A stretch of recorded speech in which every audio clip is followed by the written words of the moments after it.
Qual o poder de uma história? Fica aqui com a gente que hoje a gente vai falar sobre comunicar esperança através da nossa história.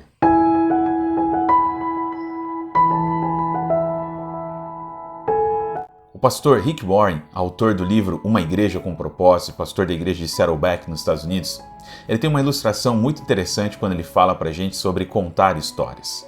Ele fala sobre uma pessoa que está tentando comprar um carro com um vendedor que está tentando convencê-lo que aquele carro usado é bom.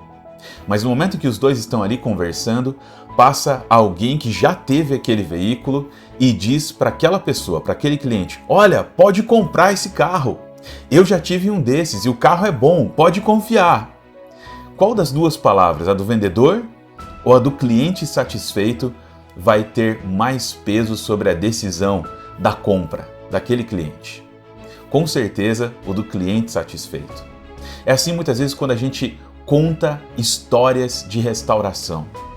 A pessoa que experimentou histórias de restauração, que viveu história de restauração, pode ministrar com muito mais credibilidade àqueles que estão buscando também a sua própria restauração. É isso que a gente faz aqui no Celebrando Restauração. A gente conta histórias de restauração para que pessoas muitas vezes que são céticas a tudo isso possam dizer: olha, aquele sermão ali daquele pastor, eu não acredito. Mas quando um cliente satisfeito, alguém que experimentou a restauração em Deus, chega e fala para ele: olha, eu experimentei, é real e você pode experimentar também, a situação muda completamente de figura, de cenário. As nossas histórias podem comunicar esperança. No Celebrando Restauração, nós levamos essa verdade muito a sério. Aqui, nós ministramos com a nossa vida, nós testemunhamos aquilo que Deus tem feito na nossa vida. Nós entendemos que muitas pessoas estão cansadas de ouvir determinados tipos de sermão e elas precisam ouvir da boca de alguém: olha, os 12 passos funcionam. O meu poder superior, Jesus Cristo, me ajudou a reconstruir, a restaurar a minha vida. Sempre tem alguém que tem uma história para contar e Deus usa todas as histórias. Nesta semana, aqui no Celebrando Restauração, a gente vai ouvir histórias que comunicam esperança ao nosso coração. Hoje eu quero compartilhar com você um pouquinho da minha história de restauração, meu testemunho. Para isso eu vou me utilizar aqui de um esboço que está aqui na minha frente, então eu vou pedir para você muitas vezes para eu desviar o olhar de você que está assistindo aí e olhar para o meu esboço aqui um pouquinho, para que eu possa continuar desenvolvendo aqui a minha história e contando um pouquinho do meu testemunho. E eu quero começar como a gente sempre começa aqui no Celebrando Restauração, falando quem a gente é em Deus.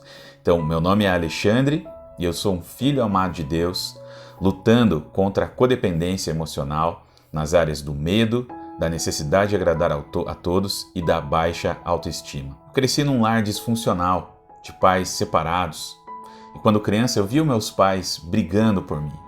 Eu não tinha idade suficiente para entender que a culpa não era minha, e assim eu abracei uma culpa muito grande.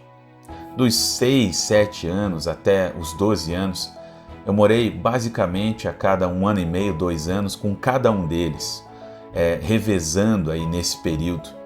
E a forma como tudo isso acontecia era muito ruim, porque eu pensava sempre que quando eu decidia morar com algum deles, eu fazia o outro sofrer. Eu era um menino introvertido e que por conta disso sofreu vários abusos emocionais, físicos, psicológicos, entre outros abusos. Eu não conseguia reagir ou não permitir que esses episódios acontecessem. E tudo foi se transformando na minha vida em peso de culpa e medo. Eu sentia-me inadequado em muitas situações. Apesar de saber que as brigas dos meus pais eram para ficar comigo, eu não me sentia amado. Eu sentia que era o motivo do sofrimento dos meus pais. Eu lembro de uma das cenas quando meu pai foi me tirar da casa da minha mãe chorando na soleira da porta, e essa cena machuca muito meu coração, até hoje quando eu lembro. Principalmente pelo sofrimento que aquela situação trouxe à minha mãe, e quando eu era criança eu pensava: nossa, fui eu que gerei todo esse sofrimento ao coração da minha mãe. Lembro-me de um dos episódios que eu passei quando criança. Sabe o que é um corredor polonês? Um corredor onde várias crianças se enfileiram para bater numa que passa no meio? Então, eu passei por isso quando criança. Um corredor polonês de 15 metros, mais ou menos, de extensão, onde não haviam crianças suficientes para me bater, mas elas passavam de trás para frente para que elas pudessem continuar, então, me espancando. E, obviamente, que o único lugar que eles não batiam era na cara, no rosto, para que não ficasse marcado, né? E eu lembro de uma senhora nessa situação que olhou essa cena e tentou me defender na ocasião. Mas eu mesmo a interpelei dizendo, olha, essas são as regras do jogo. Eu precisava passar por isso, eu preciso chegar até o final do corredor para sair da brincadeira. E eu não percebia que aquilo ali era um abuso físico que eu estava sofrendo de crianças mais velhas, até de adolescentes que estavam me agredindo naquele momento. Não nesse dia eu sofri outros tipos de agressão também, mas que talvez não sejam nem adequadas mencionar aqui nesse instante. Eu não era um menino problemático, depressivo, nada disso. Eu era criança, nada daquilo fazia sentido e eu abstraía cada situação. Nem tinha consciência de que eu passava por cima de cada uma delas, mas era o que eu fazia, bola para frente, como muita gente faz. E eu desenvolvi mecanismos de defesa para, de alguma forma, superar tudo isso e continuar sendo criança. Praticava a negação constantemente, minimizava aquilo que acontecia. Cresci com o sentimento de que eu deveria agradar a todos. Eu nunca podia ser um motivo de conflitos ou de desconforto na vida de alguém. Eu tinha que ser perfeito e nunca incomodar os meus pais ou qualquer outra pessoa. Mas a gente cresce, e quando cresce, só dá para usar os mecanismos de defesa durante algum tempo e não a vida toda. Continuei vivendo com os mesmos sentimentos, agradar a todos e ser perfeito. Agradar a todos e ser perfeito. Parecia a cadência de uma máquina, algo repetitivo e ao mesmo tempo completamente destrutivo para a minha vida. Quando eu cheguei lá pelos meus 20 anos de idade, algo muito bom aconteceu. Deus deixou consciente o meu chamado ministerial, pastorado, e eu fui para o seminário me preparar.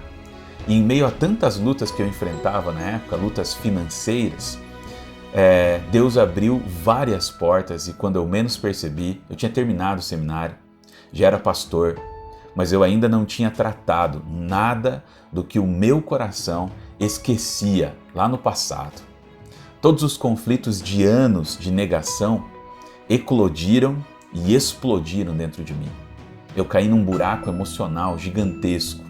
Já era pastor, liderava pessoas, mas descobri a duras penas que um líder não agrada a todos. Descobri que um líder não é perfeito e ele falha. Agora imagine isso no coração de alguém que tentava ser aceito justamente por estas atitudes. Tudo desmoronou e entrei em depressão. No ano de 2014 descobri o Celebrando Restauração. Cheguei receoso, pois pensava, eu preciso parecer perfeito. Eu sou pastor. Eu não vou abrir minhas dores aqui e com ninguém. Aos poucos as minhas resistências foram indo embora e aprendi a confiar no grupo e me abrir.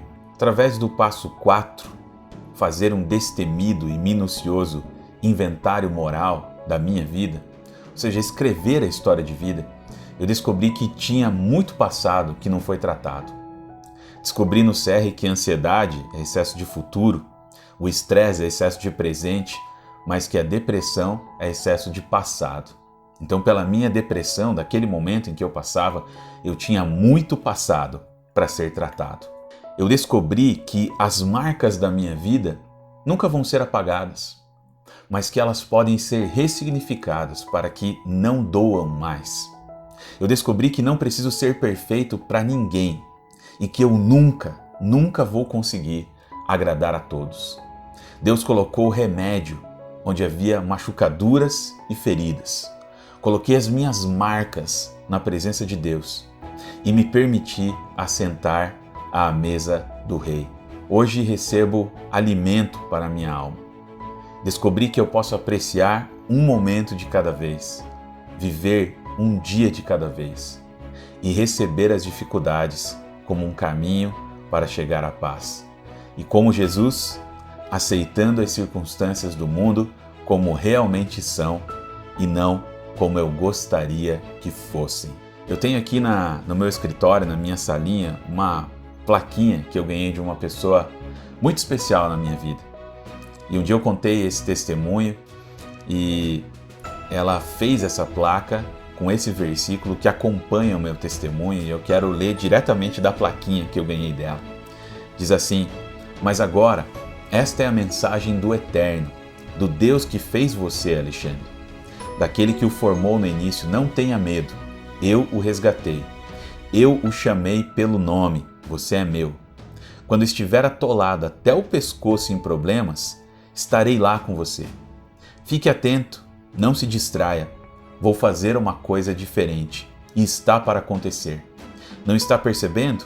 Estou abrindo uma estrada através do deserto, fazendo correr rios em terras devastadas. Isaías 43, versículo 1 e versículo 19. Hoje não só eu, mas também o seu líder de grupo vai ser encorajado a compartilhar o testemunho dele com você, ou a sua líder de grupo também vai ser encorajada a compartilhar o seu testemunho com você.